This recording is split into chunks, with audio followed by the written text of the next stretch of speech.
அன்பு மாணவர்களுக்கு வணக்கம். இன்றைய காணொளியில் 10ஆம் வகுப்பு இயல் 1 இலக்கண பகுதியில் இருக்கக்கூடிய எழுத்து சொல் என்ற தலைப்பின் கீழ் கொடுத்திருக்கக்கூடிய தொழிற்பெயர் இந்த பகுதியை தான் இன்றைய காணொளியில் நாம் பார்க்க போகிறோம்.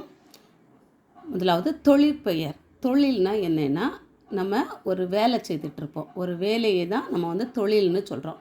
செய்கிற வேலையை தான் நம்ம தொழில்னு சொல்லுவோம். அது ஒரு வினைச்சொல். அதுதான் தொழில் பெயர்னு சொல்லுவோம். இங்கே பாருங்கள், தொழில் பெயர் என்றால் என்னன்னா, ஒரு வினை அல்லது செயலை குறிக்கும் பெயரானது ஒரு வினைனா ஒரு வேலை அல்லது ஒரு செயல் நம்ம செய்கிறோம். ஒரு நடந்தான், படித்தான், உட்கார்ந்தான், இதெல்லாம் ஒரு செயல். இந்த செயலை குறிக்கும் பெயரானது எண்ணுனா என்ன? தமிழில் எண்ணுன்னு எத்தனை வகைப்படும்? எண் 2. எண்ணுனா இது ஒருமை பன்மை.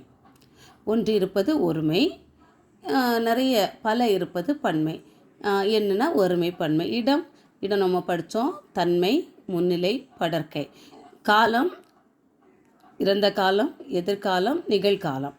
பால், ஆண்பால், பெண்பால், பலர்பால், பலவின்பால், ஒன்றன்பால், இதுதான் பால் ஆகியவற்றை குறிப்பாகவோ வெளிப்படையாகவோ உணர்த்தாமல் வருவது தொழிற்பெயர் எனப்படும். தொழிற்பெயர்னா என்னென்னாமா, ஒரு வினை அல்லது ஒரு செயல். தொழில்னாலே ஒரு செயல் தான். நம்ம செய்கிற செயலை தான் தொழில்னு சொல்கிறோம். அதுதான் ஒரு வினை அல்லது ஒரு பெயரை குறிக்கும் பெயரானது, ஒரு செயலை குறிக்கும் பெயரானது எண், இடம், காலம், பால் ஆகியவற்றை குறிப்பாகவோ வெளிப்படையாகவோ உணர்த்தாமல், இது ஆண்பாலா பெண்பாலா அதையும் உணர்த்தாது. இது ஒருமையா பன்மையா என்பதையும் உணர்த்தாது. இது இது அடுத்து இடம், தன்மையா, முன்னிலையா, படர்க்கையா, இறந்த காலமா, நிகழ்காலமா, எதிர்காலமா எதையுமே உணர்த்தாமல் வருவது தான் தொழிற்பெயர் எனப்படும். ஒரு வினை அல்லது செயலை குறிக்கும் பெயரானது, ஒரு வினை ஒரு வேலை செய்துட்ருக்கான், அதோட பெயர் நடந்தான், படித்தான், கடந்தான், இப்படிப்பட்ட அந்த பெயரானது எண், இடம், காலம், பால் ஆகியவற்றை குறிப்பாகவோ வெளிப்படையாகவோ உணர்த்தாமல் வருவது தான் தொழிற்பெயர். எடுத்துக்காட்டு பாருங்கள். ஈதல், நடத்தல். இந்த ஈதல்னா கொடுத்தல்னு பொருள்படும். நடத்தல், இந்த ஈதலில் என்ன இல்லை? இது ஒருமையா பன்மையானு இல்லை. ஆண்பாலா பெண்பாலா, ஒன்றன்பாலா, பலவின்பாலா, இல்லை பலர்பாலா இல்லை. அதே போல் என்ன இல்லை? தன்மையா, முன்னிலையா, படர்க்கையா, அதுவும் இல்லை. அப்படி எண், இடம், காலம், இறந்த காலமா, நிகழ்காலமா, எதிர்காலமா எதுவுமே இல்லை ஈதல். ஆனால் ஈதல்னு சொல்லக்கூடியது ஒரு வினைச்சொல், ஒரு செயலை குறிக்கிறது. ஈதல் என்னது? நம்ம கொடுத்தல்னு பொருள். ஈதல் என்பதன் பொருள் கொடுத்தல்.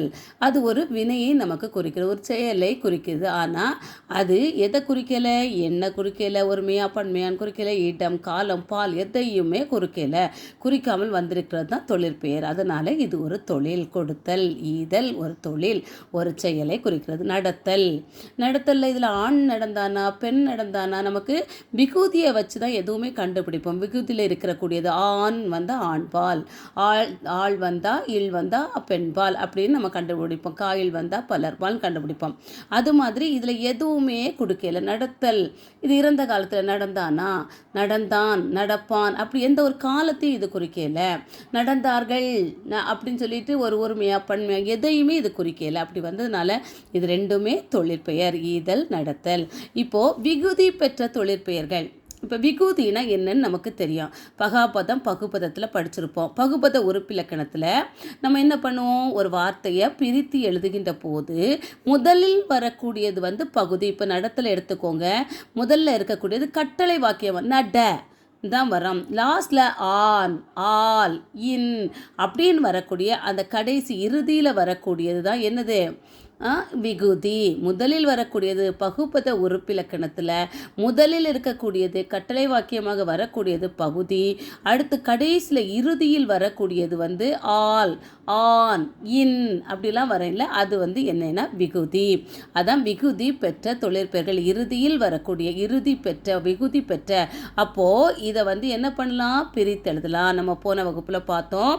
பகாபத உறுப்பிலக்கணத்தை என்ன செய்ய முடியாது? பிரித்து எழுத முடியாது. கண் படி. ஆனால் அதே அந்த மொழிகளில் வர நேரத்தில் கண்ணன் படித்தான் அப்படின்னுலாம் வர நேரத்தில் அதை பகுபத உறுப்பிலக்கணமாக எழுதலாம், பிரித்து எழுதலாம்.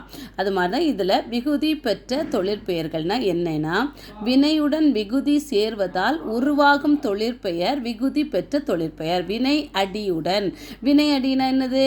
ஃபர்ஸ்ட்ல இருக்கக்கூடிய நட, வாழ், ஆள், இந்த வினை அடியுடன் இந்த விகுதினா கடைசி, இறுதி கடைசியில் வரக்கூடிய அந்த விகுதி சேர்வதனால் உருவாகும் தொழிற்பெயர் தான் விகுதி பெற்ற தொழிற்பெயர். இப்போ பாருங்க, நடன்னு சொல்லக்கூடியது என்னது? ஒரு வினையடி. நட ஒரு செயல், ஒரு செயலை குறிக்கக்கூடியது.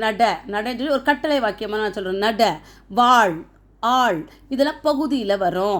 அது வினையடி. இதுக்கு கூட என்ன சேருதுன்னா, விகுதி சேர்வதனால ஒரு தொழிற்பெயர் வருது. இப்போ விகுதி என்ன சேருது? தல், விகுதி நடத்தல். அப்போ வாழ், கை, வாழ்க்கை, ஆள், அல், ஆளல். அப்போது விகுதி பெற்ற தொழிற்பெயர் என்னன்னா, வினை அடியுடன் முதலில் இருக்கக்கூடிய அந்த செயலோட முதல் அடியோடு விகுதி சேர்வதால், விகுதி இல்லைன்னா நமக்கு தெரியும், பகுபத உருக்கிலத்தில் இறுதியில் வரக்கூடிய அந்த ஆள், அன், இந்த வார்த்தைகள் சேர்வதனால் உருவாகும் தொழிற்பெயர் விகுதி பெற்ற தொழிற்பெயர். உருவாதனால் வரக்கூடியது விகுதி பெற்ற தொழிற்பெயர். வினை அடியுடன் முதல்ல வரக்கூடிய அந்த கட்டளை வாக்கியத்தின் கட்டளை சொல்லோட விகுதி சேர்வதனால, விகுதினா பகுபத உறுப்பிலக்கணத்தில் இறுதியில் வரக்கூடிய சேர்வதால் உருவாகும் தொழிற்பெயர் விகுதி பெற்ற தொழிற்பெயர் ஆகும். எடுத்துக்காட்டு பாருங்கம்மா. வினையடி நட, விகுதி தல், நடத்தல். வாழ், வினையடி விகுதி கை, தொழிற்பெயர் வாழ்க்கை. வினையடி ஆள், விகுதி ஆள், ஆளல். இப்போ ஒரே வினையடி பல விகுதிகளையும் ஏற்கும். நமக்கு தெரியும், நடத்தல், நடந்தான் அப்படின்னு வர நேரத்தில் ஒரே வினையடி பல விகுதிகளையும் ஏற்கும். ஒரு வினையடி நட, படி, கடி, வா, போ, இதெல்லாம் ஒரு வினையடினா அதுக்கு என்ன வரும்? ஆன், இன்னு சொல்லக்கூடிய விகுதிகள் நிறைய வரும், பல விகுதிகள் வரும். பாருங்க, நடை என்பது வினையடி. நடை, நடத்தல், இப்படி அந்த நடை என்பதற்கு பல விகுதிகள் வரும். ஒரு வினையடிக்கு பல விகுதிகள் வரும். அடுத்து பாருங்கம்மா, எதிர்மறை தொழிற்பெயர். அடுத்தது இந்த தொழிற்பெயரில் இருக்கக்கூடிய வகைகளை பாருங்கள். ஃபஸ்ட்டு எதிர்மறை தொழிற்பெயர். எதிர்மறை தொழிற்பெயர் என்னன்னா, எதிர்மறைனா தெரியும் நமக்கு, ஆப்போசிட், எதிர்மறையாக பேசுகிறது, நெகட்டிவாக நம்ம திங்க் பண்ணுறது, நடக்காது, நடவாமை, கொல்லாமை, இது நடக்காது, அப்படி எதிர்மறையாக திங்க் பண்ணுறது தான் எதிர்மறை தொழிற்பெயர்னு சொல்கிறோம். பாருங்கள், எதிர்மறை பொருளில் வருவது எதிர்மறை தொழிற்பெயர். நடத்தல், இது என்னது? தொழிற்பெயர். எதிர்மறை தொழிற்பெயர் அதுக்கு என்னது? நடவாமை, இதுதான் எதிர்மறை தொழிற்பெயர். பாருங்க, எடுத்துக்காட்டு, நடவாமை, கொல்லாமை, கொல்லுதல், கொல்லாமை, இதுதான் என்னது? எதிர்மறை தொழிற்பெயர். இப்போ அடுத்தது பாருங்கம்மா. அடுத்தது முதன்நிலை தொழிற்பெயர். முதன்நிலை தொழிற்பெயர்னா என்னன்னா, விகுதி பெறாமல் வினை பகுதியே தொழிற்பெயராய் முதன்நிலை தொழிற்பெயராகும். விகுதி பெறாமல், விகுதி இருக்காது, இதில் என்ன இருக்காது? விகுதி இருக்காது.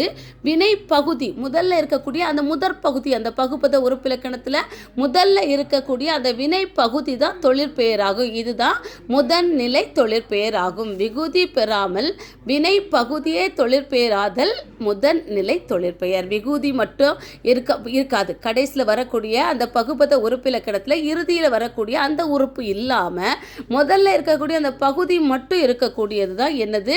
முதல்நிலை தொழிற்பெயர். புரிஞ்சுக்கோங்க, முதல்நிலை தொழிற்பெயர்னா விகுதி வராது, அந்த பகுதி மட்டும்தான் இருக்கும், அதுதான் என்னது? முதல்நிலை தொழிற்பெயர். எடுத்துக்காட்டு பாருங்க, தட்டு, உரை, அடி, இதில் என்ன இல்லை? விகுதி இல்லை.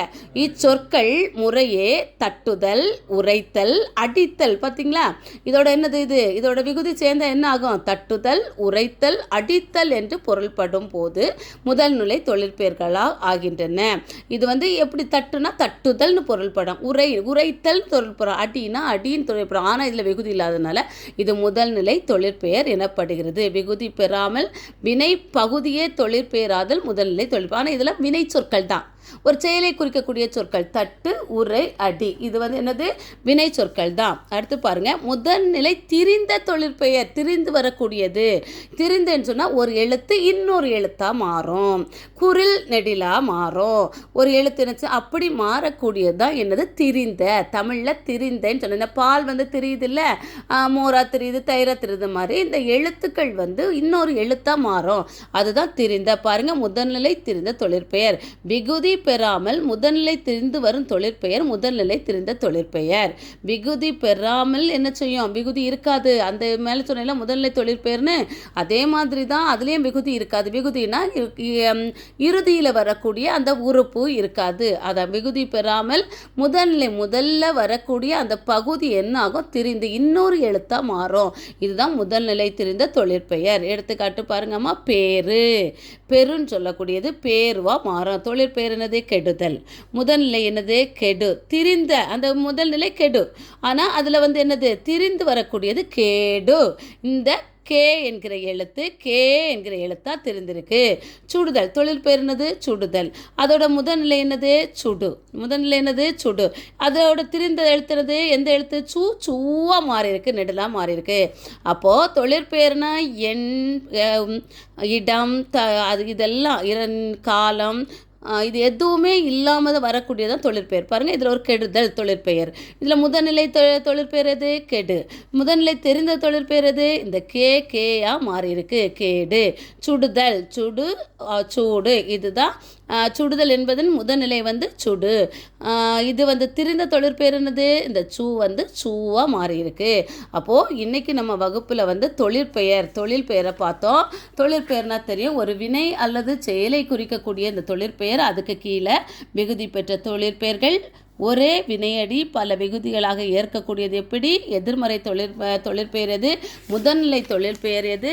முதல்நிலை திரிந்த தொழிற்பெயர் எதுன்னு பார்த்துருக்கோமா? இதை பார்த்து பயன்பெறுங்க. அடுத்த வகுப்பில் நாளைக்கு அடுத்த காணொலியோடு சந்திக்கிறேன். நன்றி.